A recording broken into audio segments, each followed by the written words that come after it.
네, 안녕하세요. 한국 CS 경영 아카데미 박종태입니다. 이번 시간에는 서비스 전문 강사 자격 시험의 주요 과목은 어떻게 구성되어 있는지 한번 알아보도록 하겠습니다.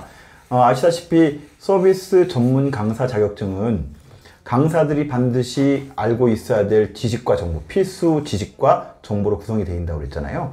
여기는 네 과목도 다 강사들이 알고 있어야 될 내용들로 구성이 되어 있다고 보면 될 것 같습니다. 그 분류를 네 개로 저희가 이제 이렇게 구분을 지어 놓은 거죠. 그래서 첫 번째 과목을 보면 서비스 이론과 실무입니다. 서비스 이론과 실무에서는 고객과 서비스가 무엇이냐라고 하는 부분들을 중점적으로 다뤄요. 그걸 근거로 해서 고객 만족이라던가 서비스 문제 결정 요인이라던가 또는 서비스 회복, 고객 서비스 회복 전략이라던가 또는 뭐 예를 들어서 회복 결정 요인은 뭔지, 그리고 고객을 응대하는 절차라던가 응대하는 과정에서 고객 불만이 발생할 수도 있잖아요. 그거에 대해서 어떻게 대응을 해야 되는지라던가 또는 고객 커뮤니케이션 전략 또는 서비스 만족도라던가 고객을 응대할 때 필요한 스크립트 작성 방법, 이런 어떤 실무적인 내용들을 다룬다고 보시면 될 것 같아요. 자, 그리고 이제 두 번째는 뭐냐면 강의 기본 실무입니다. 강의 기본 실무는 강사가 강의를 하는 데 있어서 기본적으로 알고 있어야 될 내용들.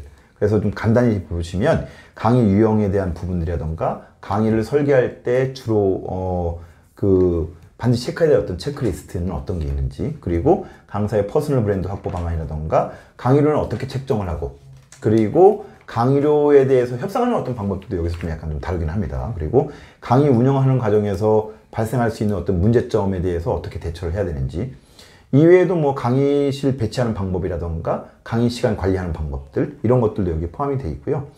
그리고 법정 의무 교육에 관련된 내용들도 여기 좀 세부적으로 좀 다뤘어요. 왜냐하면 요즘에 이제 가장 그래도 진입장벽이 낮은 게 이제 법정 의무 교육하는 부분들이잖아요. 그래서 어디서 자료를 얻고 그다음 이걸로 이제 강의를 하는 어떤 방법들은 어떤 거들이 있는지에 관련된 주의사항이라든가 주요 지침들이 이렇게 포함되어 있다고 보면 되고요.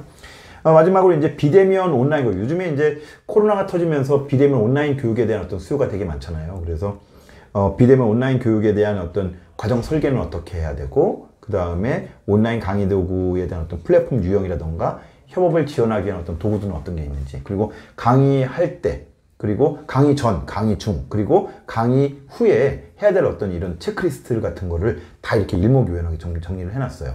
그리고 이외에도 비대면 온라인 강의를 할 때 가장 중요한 게 뭐죠? 네, 저작권. 예, 그렇죠. 저작권에 관련된 내용들도 여기서 좀 간략히 좀 다뤘어요. 그래서 주의해야 될 어떤 사항들. 그러니까 저작권을 피해서 이런 강의를 할 수 있는 어떤 방법들에 대한 어떤 지침들을 여기 제시했다고 보시면 될 것 같고요. 그 다음에 강의 기획 실무로 넘어가 볼까요? 세 번째 과목이 이제 제3 과목이 뭐냐면 강의 기획 실무예요.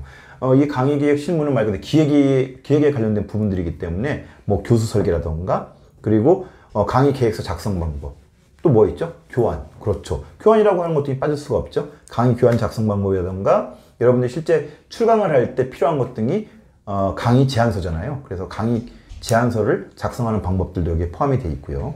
그 다음에 여러분들이 출강이 아니라 실제적으로 여러분들이 직접적으로 강의를 개설할 경우도 있어요. 공개 강의 형태로.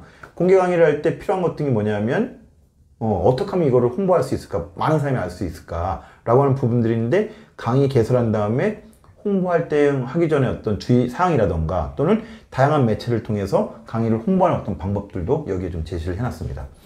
그리고 이와 함께 이제 강사라던가 강의에 대한 어떤 평가 피드백이 되게 중요하잖아요. 그래서 이 강사에 대한 어떤 평가 또는 강의에 대한 어떤 평가를 어떻게 피드백 받을 수 있는지, 그리고 교육 만족도 조사라던가 결과 보고는 어떻게 해야 되는지에 관련된 내용들을 여기서 다룬다고 보시면 될 것 같아요. 그리고 마지막에 이제 강사 스킬 실무에 관련된 내용들인데요. 여기서는 이제 교수 기법이라던가 강의 효과를 높이기 위한 어떤 스토리텔링, 또는 강사들이 강의를 하는 과정에서 자주 이제 실수하는 것 등이 있어요. 오류 같은 것 등이 있는데 그런 것 등이 어떤 게 있는지에 관련된 내용하고, 그 다음에 강의 효과를 향상시키게 하는 방법이라던가, 또 강의를 진행하다 보면 불안한 경우가 있잖아요. 그럴 때 이제 어떻게 강의를 할 때 왜 불안한 감이 발생하는지 하고, 그걸 어떻게 또 효과적으로 대처할 수 있는지에 관련된 내용들을 다룹니다. 그리고 강의 시험 프로세스라던가, 뭐 강의를 하다 보면 이제 어떤 그 분위기를 조성해야 될 경우가 필요하잖아요. 그럴 때 이제 필요한 게 뭐 스팟이라던가 아이스 브레이킹인데, 이런 내용들을 주로 여기서 다룬다고 보시면 될 것 같습니다. 이렇게 해서 총 4과목을 저희가 이제 주로 다룬다고 보시면 될 것 같아요. 그래서 여러분들이 강사가 되기 위해서 반드시 필요한 과정들, 이것 등을 4과목을 다 이렇게 압축을 좀 시켜놨다고 보시면 될 것 같고요. 자, 이것으로써 CPSI 자격증의 주요 과목, 4과목에 대해서 알아보았습니다. 자, 이것으로 마치도록 하겠습니다. 고맙습니다.